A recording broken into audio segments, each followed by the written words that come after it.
What do you have to say about your first church? St. Mark ain't me. Man, the Mark Squad. It's taught me a lot. It's taught me a lot about myself. It's taught me a lot about people.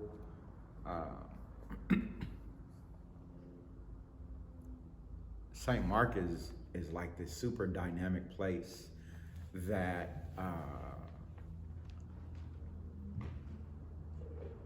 for really it's a place that if you tap into it, it like blossoms into this super beautiful thing, right? I remember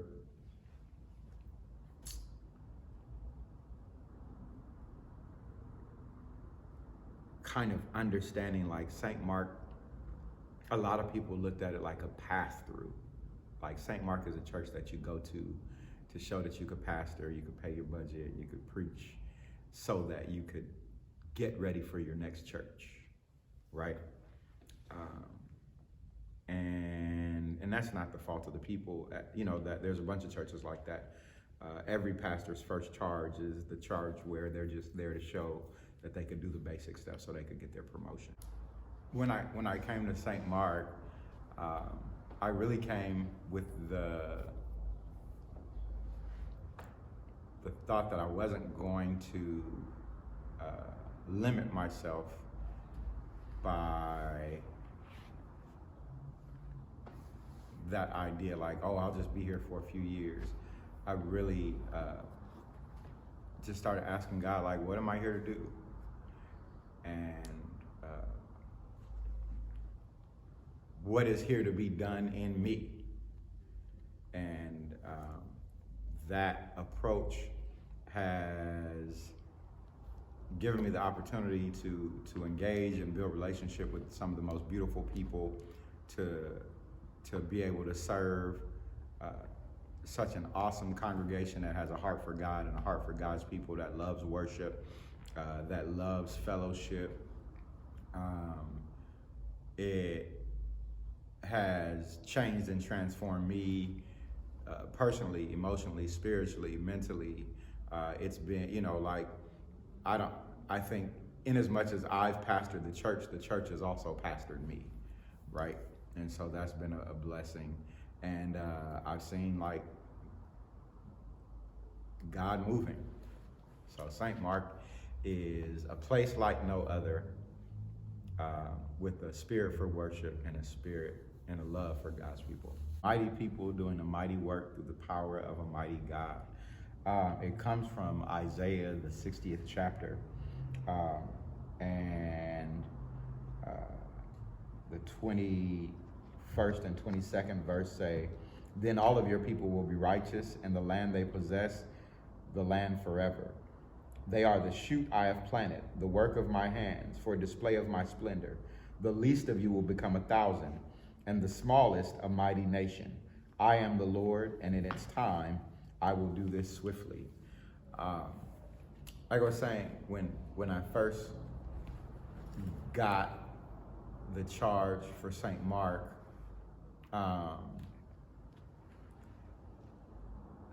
the talk around it was like a small church, right?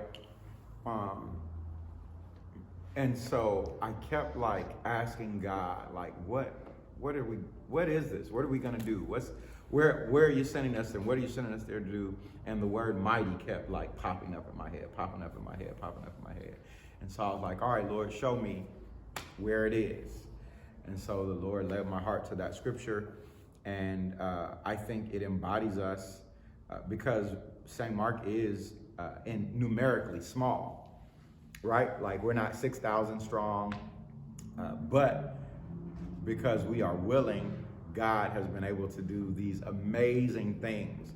I remember early in our relationship together, by that I mean us and St. Mark, that when we first started the Mark Squad call, you know, we say Mark Squad, and again, you know, there's only a few of us, but it resonated through the room, and not just audibly like the sound, but it resonated in people's hearts.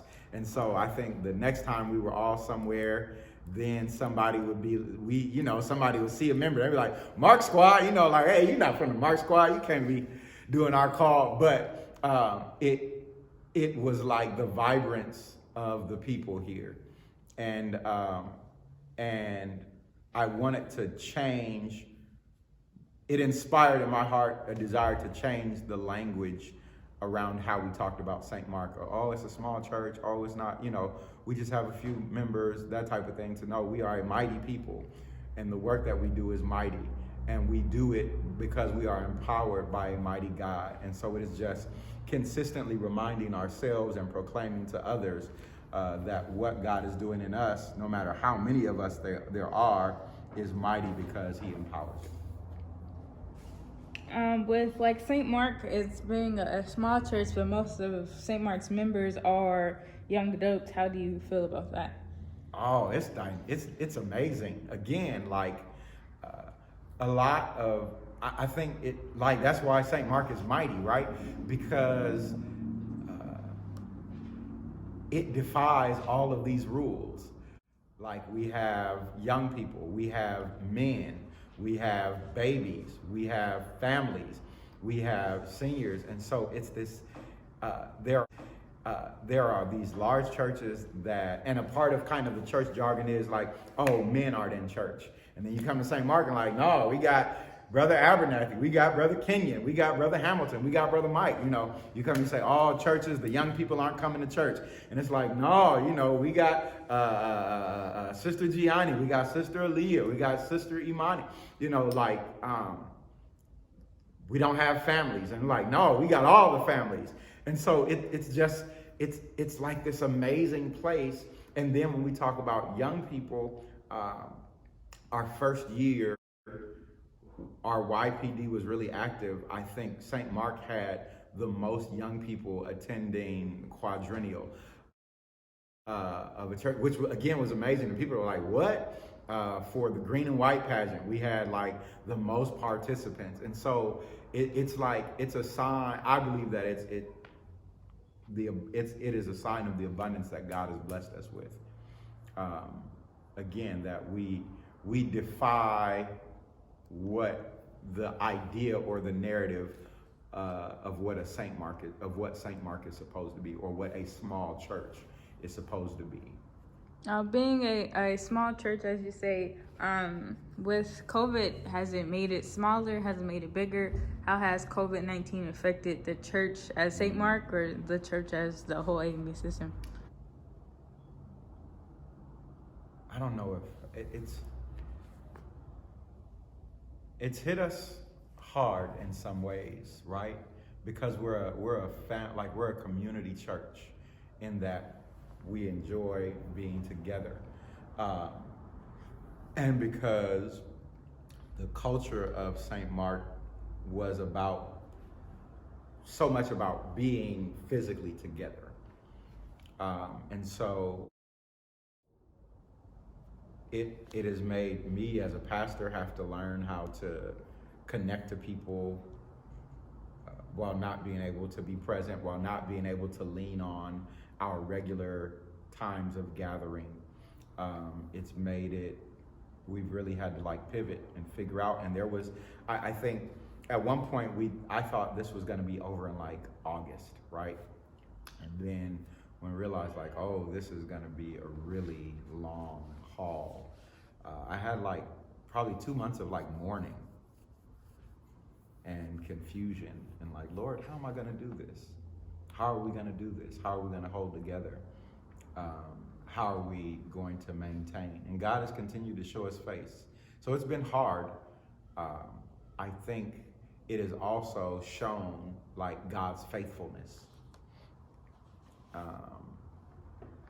I think on the larger church, it's giving us an opportunity to be who we're supposed to be.